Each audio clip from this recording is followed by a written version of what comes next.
HOA. HOA comes with that neighborhood. If it's a HOA neighborhood, whatever the HOA is, that's what you're going to pay.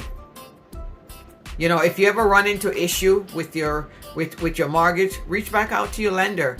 Try and see what you can work out, because the lender don't want your house. Because you think about, if they had so many houses, think about if what they're going to do with all those houses. They're just going to auction them off, you know, goes through foreclosure and they auction them off.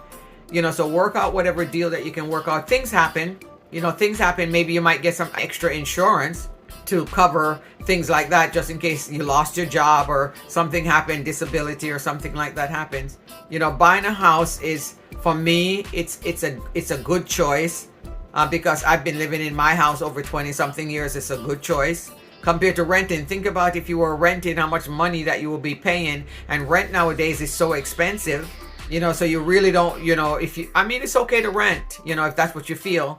But for me, being from the island, we always want to make sure we own a home.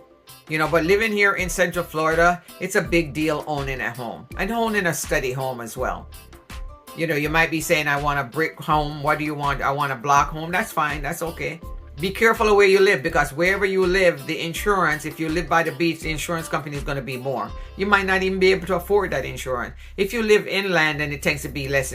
So buying a home is not for everyone. Okay.